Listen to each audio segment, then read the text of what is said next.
Hello everyone, I am Shagni Gupta, Assistant Professor, Swami Vivekananda Institute of Modern Science, Kolkata.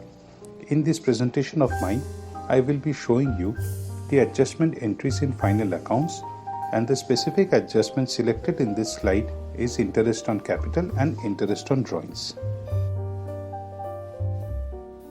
The objective of this presentation is to understand the method of posting interest on capital and interest on drawings when they appear as adjustments in final accounts problem.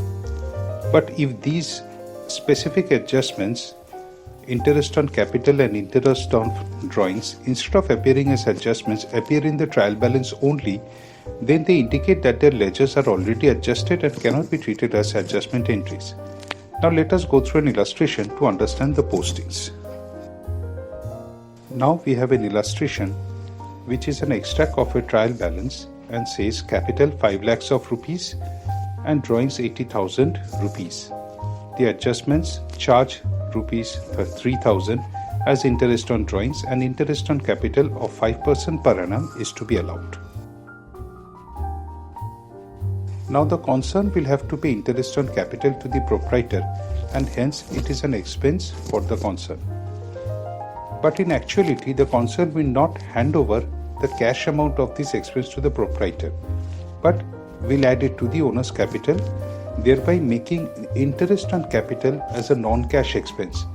But since it is an expense, it will have to be shown as an indirect expense in the profit and loss account, and by this it will appear on the debit side of this profit and loss account. In the balance sheet, this interest on capital will be added to the owner's capital. Now interest on drawings. The concern will charge interest on drawings from the proprietor for the drawings made. This interest amount is a receipt for the concern and hence an indirect income. But at the same time, it is to be remembered that this is a non-cash income, and being an income will be reflected in the profit and loss account. It will also be deducted from the owner's capital in the balance sheet. Let us see how interest on capital will be treated in final accounts. Step 1, it will appear on the debit side of the profit and loss account, and step 2, it has to be added to the owner's capital on the liability side of the balance sheet. Now treatment in final accounts for interest on drawings. Step 1, it will appear on the credit side of the profit and loss account because it is an indirect income, and step 2, it will be deducted from the owner's capital on the liability side of the balance sheet.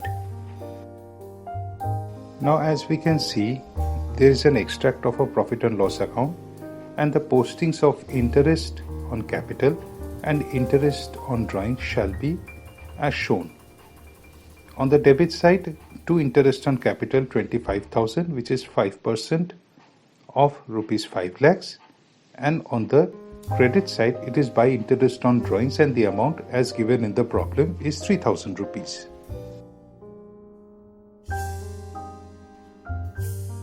In the balance sheet, these will appear on the liability side in the following manner.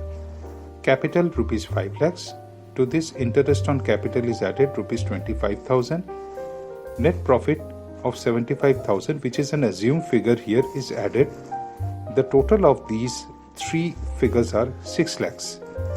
From this, drawings of 80,000 is deducted, giving a result of 5,20,000, and further interest on drawings of rupees 3,000 is also deducted. The final value of 5,17,000 will appear on the outer column of the liabilities side in the balance sheet. This brings us to the end of the presentation, where I have explained how interest on capital and interest on drawings is treated in a final accounts problem. Thank you to all of you.